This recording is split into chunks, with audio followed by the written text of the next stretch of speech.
Hey guys, it's Yuta. Hi, I'm Lian. My name is Lian. So she's from Ireland Yes. and she's married to a Japanese husband. Yes. And she's raising her son, Yes. This Sean. is Sean. Sean. Yes. And hopefully raising him as a bilingual boy in Japan. Yes, English and Japanese. So tell me your story, where you're from and how you ended up in Japan. So I'm from Ireland and I was always interested in Japan from a young age. I read a book called Across the Nightingale Floor, and the story it's a fantasy story kind of, but it's set in a old Japan from the olden times, and it was a story and it had lots of things about Japan, so it made me very interested in Japan. I wanted to come here for a long time, so I applied to the JET program when I was in university, and yes, I got a place and I came to Shizuoka, and I've been here now for 8 years. So I was on the JET program for 2, and then I was working as an ALT for maybe 3 or 4, and I'm teaching now at home. Actually, we met quite early on when I came to Japan. We actually met at a Halloween party. So my husband he was friends with some international students, I think, in his university, and they knew some other ALTs on the JET program, and everyone came together and went to the Halloween party together. We were friends at first, and then we started dating, and I never thought I would be in Japan for this long, and let alone marry a Japanese person, but yeah. So I hear stories about Japanese parents not okay with their son marrying a foreigner, like a foreign national. No, not at all. His parents are so lovely. They're really, really nice. And usually now we speak in Japanese, but his mom is learning English, and she has a book of English phrases, and she's trying to speak with me in English. So they're really, really nice. They actually came all the way to Ireland for our wedding. We got married in Japan, but we had a wedding ceremony in Ireland. The wedding in Ireland goes on until 4 a.m. in the morning with a disco and a band playing, and his parents and brothers stayed up dancing all night. And his mum looks after Sean sometimes if I have something I have to do. So it couldn't be any better. How did you feel about raising a kid in Japan? I don't really know. I had some reservations, I guess. It's been fine so far. I was a little bit nervous about Japanese schools and sending him to a Japanese school, but that's a little bit further in the future now, so I still have time to think about it. Any comments? そんな感じです。でもいずれはね、アイルランドで子育てしたいなっていうのは共通認識であるよね。Yeah. What are some of the differences between the way people raise kids in Ireland and Japan?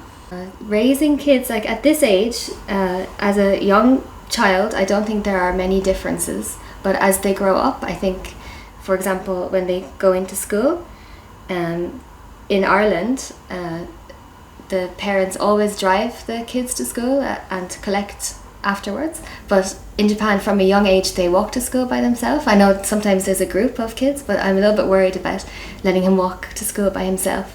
Another thing is in kindergarten, sometimes they go out for walks, and I'd be really nervous to let him go out for a walk with, teachers and friends. I think in Ireland, there's usually a garden in the kindergarten, so they don't really go out that much. They play outside, but in the grounds of the club activities when he goes to school. Very strict here. For example, my husband he was in the baseball team, and in Japan, if you're in the baseball club at school, it's very, very strict. There's a lot of training, and every day they have to do practice, even in the summer like this in the heat, and shave. There's a tradition to shave your head, and I don't think I want Sean to join the baseball club. I'd be so worried about him. But you think that it's good for discipline or for interacting with people, right? そうだね、規律とかね、マナーとかね、そこで学べるから。 Learning good manners. いいと思うよ。I know exactly what you're talking about. Really? Yeah, because I experienced Japanese school. And it was exactly like that. Was it? Especially baseball. Yeah. Were you in the baseball club? No, I was in the basketball. Okay. I see. For example, some of the differences I know between the way people raise their kids around the world is for example, in Japan, babies sleep in the same room. Yes. Yeah. In Ireland, babies from I think 6 months until the baby is 6 months, they should sleep in the same room as parents, like in a bed beside the bed, like a crib that's attached to the bed, or a crib too, but in the same room. After 6 months, the baby can have their own room. But in Japan, babies sleep in the same bed as their parents, and actually we're doing it that way. Before I came to Japan, I thought it was crazy that the baby would sleep with parents until like primary school age, or even longer. But that's what we're doing now. Sean sleeps in the same bed with us. When I was little, I used to climb out of my crib and try to get into bed with my parents, and they always said, "No, Lian, you have to stay in your own bed." So it's interesting. They think he's very lucky he gets to sleep with his parents. And also bath time is with daddy in Japan, usually, right? So Sean usually takes a bath with his daddy, but in Ireland, again, babies would take the bath on their own. They'd have a little baby bath. But it's a nice time for bonding as well. I think I slept in the same room with my parents until at least 6, 7-ish. Yeah. Did you like it? Did you feel it was like a nice way to be close to your parents, or? That was the only way I know, so I didn't even question that. I see. That's just what was done at the time. そう自分も12歳までそれで育ってきて、特に悪いところがなかったからね、なんかそれでね、自立心が芽生えないとかよく聞くけど、自分にとっては特にそういった考え方はなくて、ちゃんとしたね、自立してるから俺。If she wants to do it in a different way, would you be open to that? もちろん、リアンもね、だけも尊重したいと思ってるし、それはいいと思います。So let's talk about raising him bilingual. I want him to be bilingual. I hope, like I know now that he's very small, he's not going to any play school, hoikuen, so he's with me all of the time. So he hears English all day, every day. So I think at the moment his English listening is really, really good. He can understand a lot of what I say. But Japanese, maybe not so much. Sometimes he can't catch what you say in Japanese. But I think in the future, when he is going to school, he's going to be hearing only Japanese all the time. So I want to try my best to raise him and to help his English to develop. So our plan is to do one parent, one language. So my husband will speak only Japanese, I speak only English. And I teach English at home, so he has a chance to listen to English lessons and lots of English songs and English games. So I think that's good. But in the future, I think I'm going to have to research a lot more about how to raise a bilingual child. I've heard that like everything on the television everything is in English is a good way to do it. Obviously playing games and maybe making friends that have kids that speak English is also a good thing. He talks to his granny and granddad in Ireland at least once a week on a video chat. So I think that's another good way because they can't speak any Japanese, so he has to use English when he's speaking with them. Maybe we're considering international kindergarten because there are 1 or 2 in Shizuoka, so that's a possibility. How does he react to different languages? When we're speaking with him, he watches us very, very closely from when he was a very young baby, and he watches our mouth, so I think he's trying to discern what language we're speaking, possibly. He reacts much better to English, like he can understand what we're saying in English. Maybe Japanese, not so much, but he can understand with gestures when you're speaking in Japanese, right? Sometimes my husband will speak to him in English if he doesn't understand the Japanese. So that's very interesting. But the words that he can speak a few words, but mostly English, except for Baba. His great-grandmother is his favorite person. How old is he? He's 17 months. He's saying that. Johnny, do you want to go to bed? Are you tired? Hey? Do you want to run around a little bit? He's a little bit grumpy. He wants to go to bed. Johnny, where's Daddy? Where's Daddy? Where's Mommy? Where's Mommy? He understands. Yeah. Where's Sean? Where's Sean? Yay! Prince Eric? Should you take off? Mama! Oh, thank you. That's not me though. That's Ariel. Mama. He can say moon. He loves the moon. So if we look outside at night, he always points, if the moon is visible, he always points to the moon and says moon. Mama and daddy. But the way he says it is different. He says mama and da. Moon, mama, dada. Baba is a Japanese word for granny. So he calls his great-grandmother Baba. What else? Down, up, down. Bus, but it sounds like ba.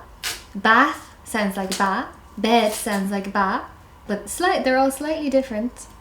Milk, but it sounds like ma. Mickey Mouse sounds like ma too. But you know, the context when he says it, I know that it means what it means. What else? Anything else? Tamago. Egg. But egg is egg. And hair. So if he sees a hair, sometimes he'll pick up and he'll say and put it in the bin. So how about accent? Do you want him to have an Irish accent? I think it would be cool if he had an Irish accent, but I don't know if he will. I think it would be great if he did, because I've lived in Japan for 8 years now, so I think that my Irish accent has kind of gone away a little bit. We were talking earlier about like YouTube and like educational videos, and usually they're in the American accent and songs are sung in the American accent. But Peppa Pig is one of the things that Sean really likes, so I like him to watch Peppa Pig because he can't get any more British, but then he might have a British accent.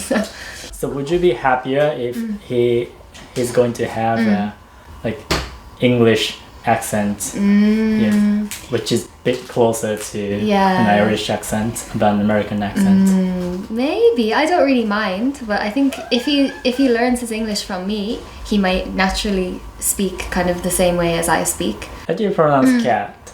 Cat. Oh, okay. Yeah. Or bus, like it's a very guttural sound, bus. But maybe here it's bus, or in America it's more like an A sound. Yeah. There's many ways to raise a bilingual kid. You chose the method where you speak English and your husband speaks Japanese. So did you do some like research on that? And how did you decide? When you're living in the country that is so for example, his school and all of his surroundings are Japanese, and I'm the minority language. So one of the tips was to keep everything at home in the minority, so in the English language. So when he goes outside, everything is in Japanese, but at home everything is English. And I've heard that it's successful. So far, the one parent in one language, and maybe everything at home is English, so maybe daddy can help too and speak some English. I've heard sometimes in Japan, when everything is in English, school, friends, club activities are all Japanese, sometimes the child may feel like I don't need to use English. So if I try to use Japanese as little as possible and kind of make a show that I don't understand Japanese sometimes, that might be good. But of course I don't want to put too much pressure on his daddy to speak English all the time at home. So, you know, maybe everything at home is in English. Daddy can speak English sometimes and Japanese sometimes. Maybe TV shows, when we start showing him like cartoons and movies and stuff, they can be all in English. So ideally, he's going to speak both Japanese and English equally fluently. Yes. So in reality, it's not going to be that easy. I know, exactly. Also, his personality will come into it too, I think. Yeah. What he's interested in, he might be very interested in Ireland and that side of his, culture, and he might really want to go to Ireland a lot, and he might really want to learn how to speak English well to talk to his friends in Ireland and his grandparents. So it depends on Sean as well, I think. And I always want to emphasize to him, like if he's ever having a hard time here, like being mixed race kid, he always has the option to go to Ireland if he wants. In the future he can study in an Irish university if he wants. So when he's 20 years old, he'll be able to choose his nationality. So he has two passports now, Japanese and Irish. When he's 20 years old, he can choose one nationality. So at that time he can decide. Also, he loves Anpanman, so he likes this song too. Dun dun, it's Japanese though. Dun dun dun dun, Anpanman. Dun dun dun dun, Anpanman. I think because of smartphones, it's so much easier than before. Yes. It's very easy to have something to, To be honest, I used to think when I saw people showing their kids a phone or a tablet, I used to think, oh, that's not very good, but sometimes it's the only thing that you can do.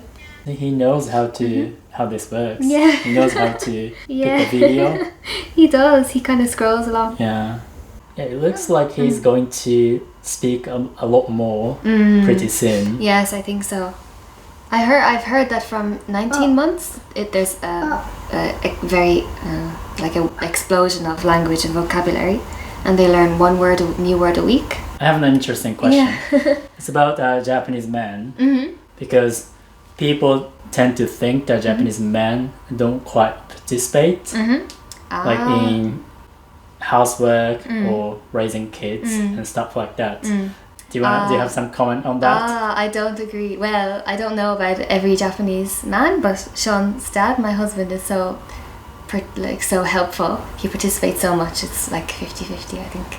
And when Sean was born, he came to Ireland and stayed in Ireland and took, paternity leave, which is very rare in Japan. I think it's possible to take it, but very, very few Japanese men take paternity leave. He's very good at cooking, so sometimes he'll cook dinner. And it's not always me cooking, so that's great. And also, he's very tidy. So I also heard husbands can be messy, but I think I might be the messier of the two of us. There's something interesting because Japanese men I know like cooking. I like cooking. Oh, really? Oh, good. Rachel and June. Oh, yes, June yeah. likes He cooking. has a cooking channel. And there's also this couple, Grace and Ryosuke. They used to make videos. Oh, really? Yeah, and Ryosuke also cooks. Oh, okay. So maybe it is more common than I thought. Yeah. Is there any situations where you feel there's some cultural differences? Like in my family in Ireland, sometimes we would eat different things for dinner, but I think it's very important for my husband that we all sit down and we have the same dinner. So like in my case, I don't really like to eat that much meat, but it's important obviously for a growing child to eat meat. So we're discussing about that in the future. What are we going to do? Like it's not good for us all to have a different dinner. So maybe if we put everything in the middle and just take out what we want to have. So, but like in Japan, I worked in a junior high school, and kyushoku, the school lunch, it's very important for the kids to finish everything on their plate. And in Ireland, it's fine to leave if you're full, if you don't want to finish what you're eating, or if there's something you don't like, you can leave it, and that's okay. But when my husband came to Ireland and we ate dinner together in my house, my dad always cooked a huge meal and put this huge plate of lots of food and lots of potatoes and lots of meat, and my husband felt like he had to finish everything, like as a Japanese person, so he'd eat lots and lots and lots, and my dad would say, you don't have to finish it if you're full, but he always finished everything. And then when we came back to Japan, his family said, "Futotta ne." Yeah, that's totally true. We're supposed to finish everything. Yes, on the plate. Especially in school. Yeah. And at home too. Yes, yes. Yeah, if you're Japanese, your parents will tell you to finish everything. You want to say something? You want to say something, Shawnee? Say hello. Bye-bye. Bye-bye.